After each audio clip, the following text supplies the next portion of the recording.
Assalamualaikum warahmatullahi wabarakatuh. Saya Abdul Qadari Ramdhani, mahasiswa PPG dalam jabatan BES 2 LPTK Universitas Islam Negeri Sunan Kalijaga dengan NIM 25404110475. Hari ini akan menampilkan video UKIN Prodi Pendidikan Agama Islam dengan materi Munakahat di SMK Bina Insan Bangsa. Terima kasih, cukup sekian. Assalamualaikum warahmatullahi wabarakatuh.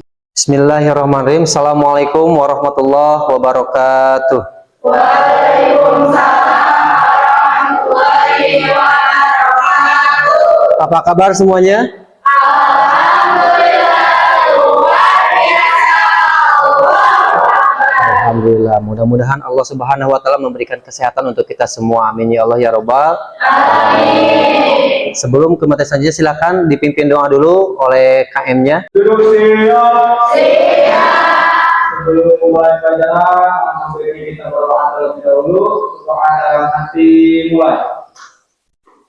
Selesai. Sebelum Bapak mulai, Bapak akan cek dulu kehadirannya. Yang pertama Adelia ada? Hadir. Andini, Hadir. Aryo, Hadir. Dini, Hadir.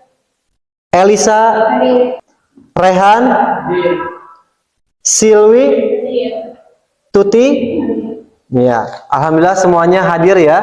Mudah-mudahan untuk selanjutnya nanti juga dengan keadaan sehat walafiat juga dan bisa bertemu kembali.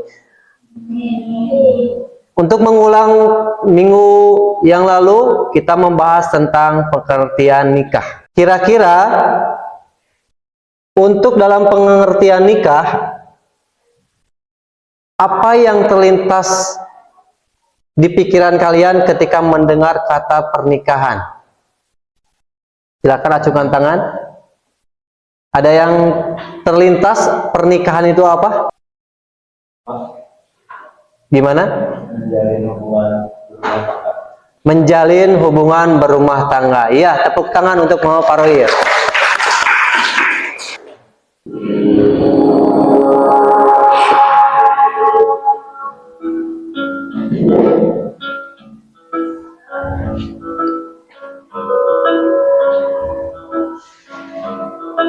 Kita sudahi untuk nonton video.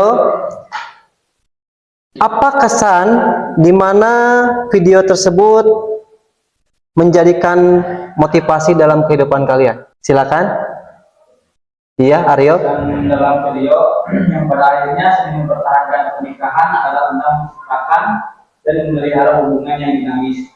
Ini adalah proses yang berkelanjutan di mana kedua belah pihak perlu belajar, beradaptasi, dan memilih untuk mencintai satu sama lain setiap hari. Pernikahan yang berhasil bukan sebuah tujuan, melainkan sebuah perjalanan yang indah yang penuh dengan kompromi, pengorbanan, dan kebahagiaan yang ditemukan dalam kebersamaan. Iya, tepuk tangan. Nah, itulah dimana yang namanya pernikahan. Untuk mempertahankan dalam sebuah pernikahan.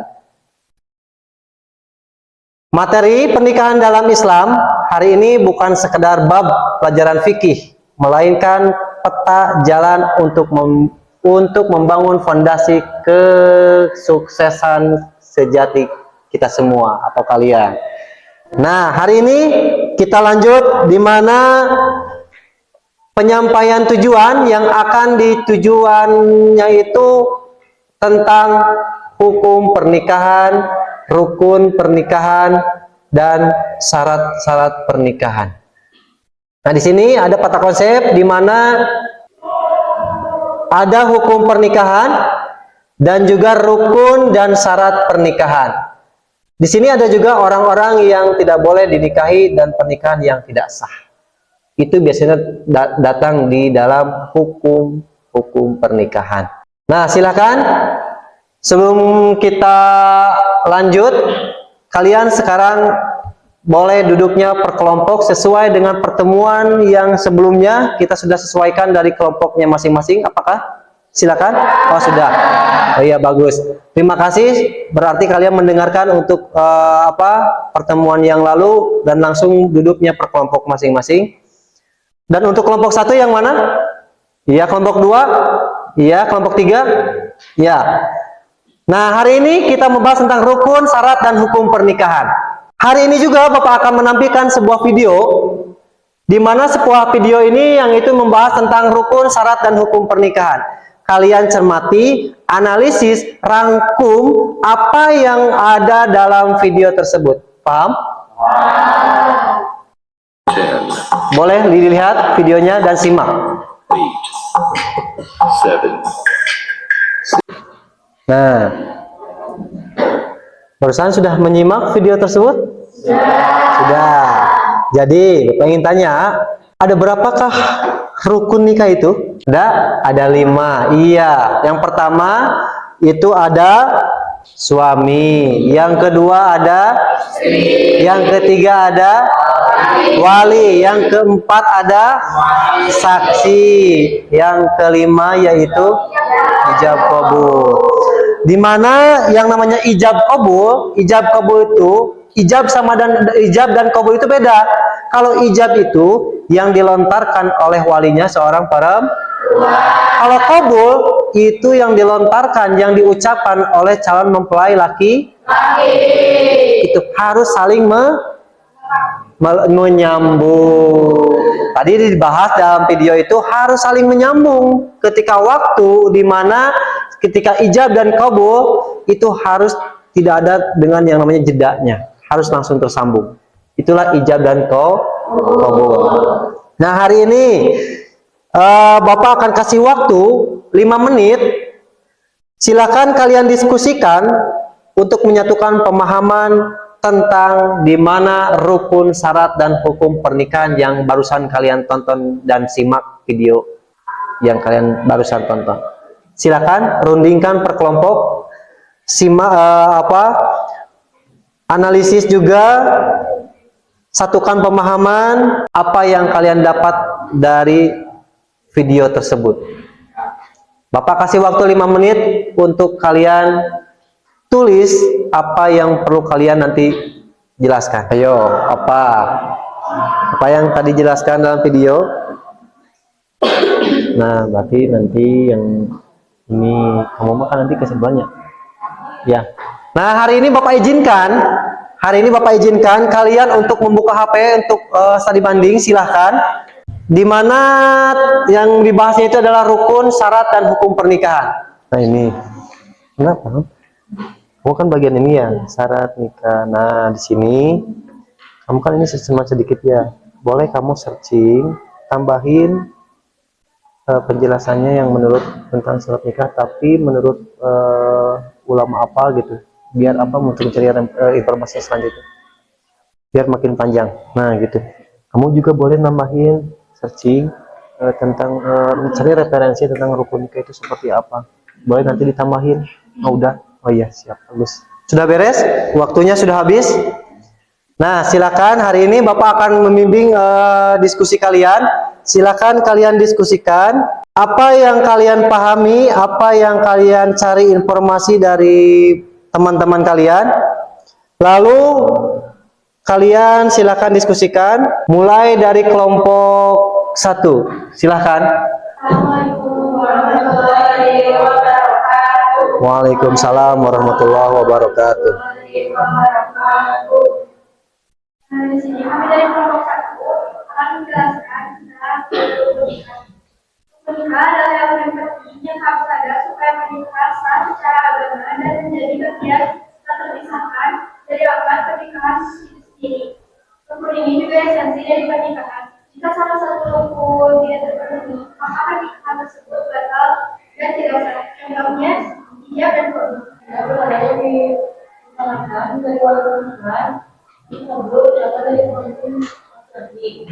Pernikahan juga dapat diterima. Kabul selama ini buat pernikahan Iya, tepuk tangan untuk kelompok 1. Nah, hari ini kita sudah dibahas di mana rukun dan syarat hukum pernikahan ini sudah detail ya. Jadi yang namanya hukum pernikahan itu ada berapa?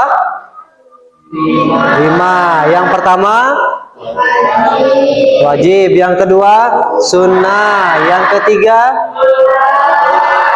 yang keempat makruh. Yang kelima, haram. Dan untuk rukun, kalau rukun itu ada berapa? 5. Yang pertama, yang kedua, yang ketiga, yang keempat, yang kelima, ijab dan kabul. Nah, itu. Kalau syarat, nah di mana syarat itu sudah ditentukan juga. Seperti yang kalian ketahui, mungkin banyak orang-orang yang menyimpulkan dengan yang namanya syarat. Di mana rukun dan syarat ini selalu berdampingan. Dan hukum pernikahan pun itu ikut berdampingan. Kenapa? Karena yang didasari dengan hukum pernikahan. Nah, terus hari ini Bapak lihat kalian sudah mulai ada yang kayak lelah, lesu. Nah, hari ini Bapak akan kasih ice breaking buat kalian, di mana nanti ada siswa 1 orang untuk memimpin, di mana ice breaking ini untuk menjadi penyemangat untuk ketika waktu kita belajar. Siap? Ya. Boleh siapa? Oh, Aryo, boleh Aryo masuk ke depan. Boleh Aryo ke depan. Boleh untuk memimpin. Nanti yang teman-temannya yang lain boleh mengikuti gerakan apa yang dipimpin oleh Aryo. Silakan berdiri.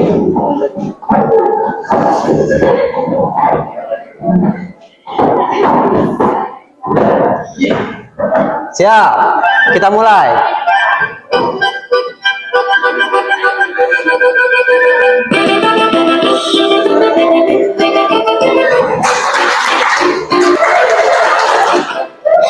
Tepuk tangan. Iya. Semangat, semangat. Nah, hari ini kita lanjut lagi. Barusan sudah ice breaking supaya kita lebih semangat belajarnya. Nah, di sini Bapak akan kasih di mana kasus atau hipotesis. Bapak akan kasih 2 kasus, 2 tema, di mana 2 tema ini kalian diskusikan per kelompok. Apa pernikahan siri sah menurut hukum Islam? Dan yang kedua, bagaimana pandangan Islam tentang pernikahan yang berbeda agama? Silahkan kalian diskusikan, analisis berdasarkan hukum yang telah dipelajari. Boleh didiskusikan, silakan per kelompok. Bapak akan kasih waktu 5 menit untuk kalian diskusikan, di mana diskusikannya ini untuk dibahas soal kasus hipotesis ini. Nah, dari sini Bapak akan kasih juga arahan juga, di mana kasus di sini kan ada 2 nih. Ada 2 kasus. Yang pertama silakan.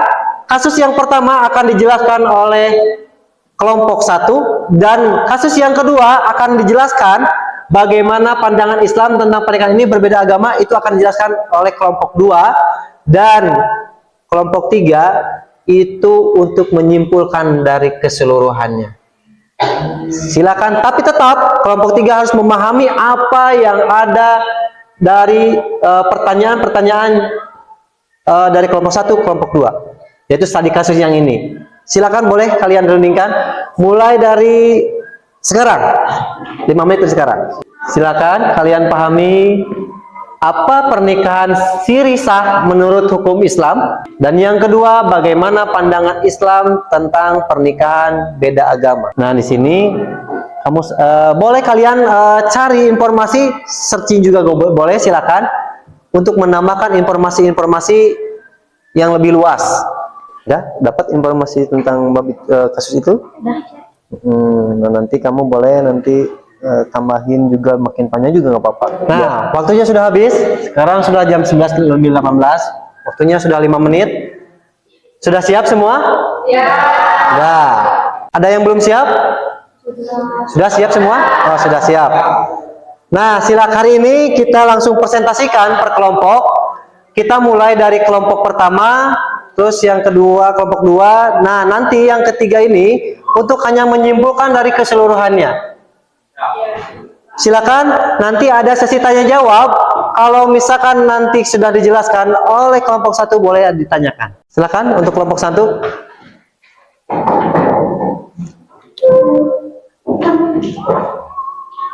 Assalamualaikum warahmatullahi wabarakatuh.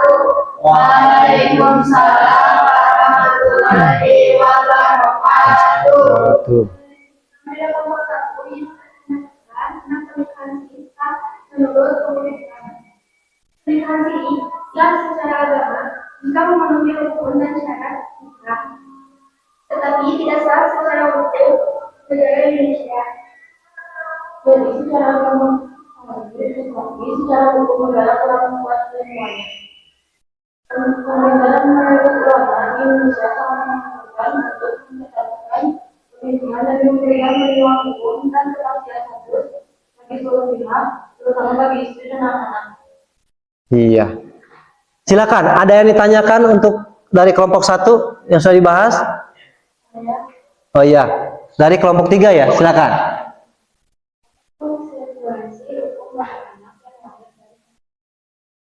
Bisa diulang lagi, lebih keras?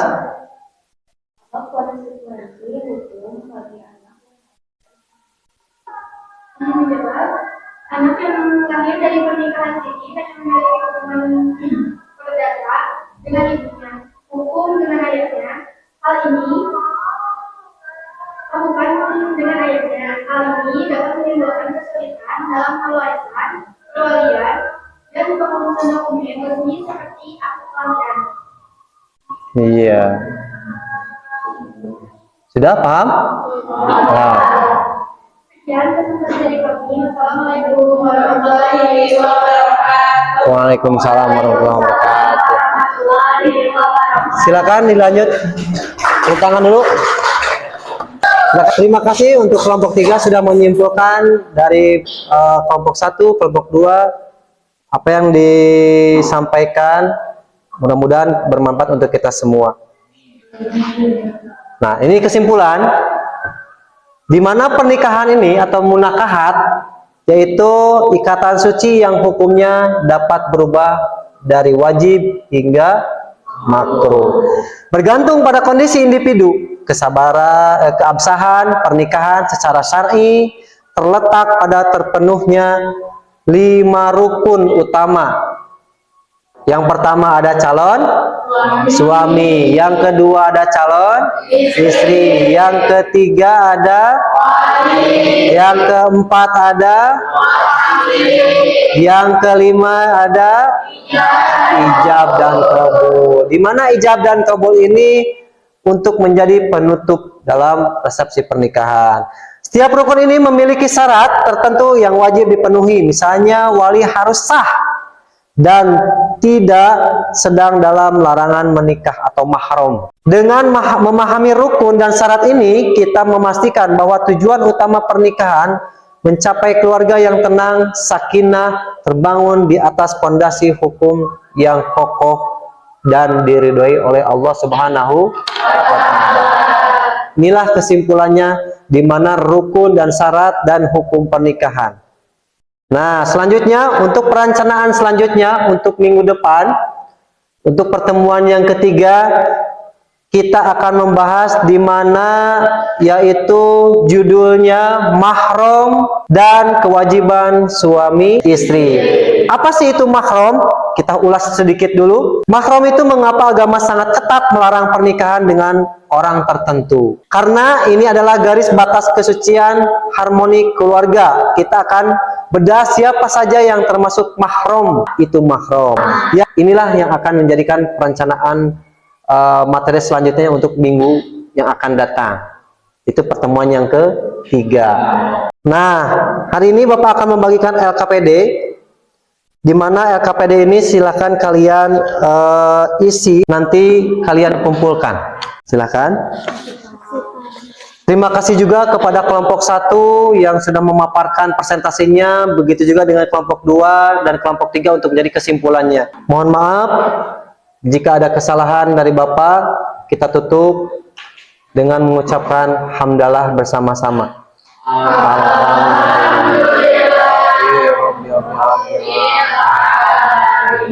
Cukup sekian. Qad as-safa wa damakada, buanglah yang buruknya dan ambillah yang baiknya.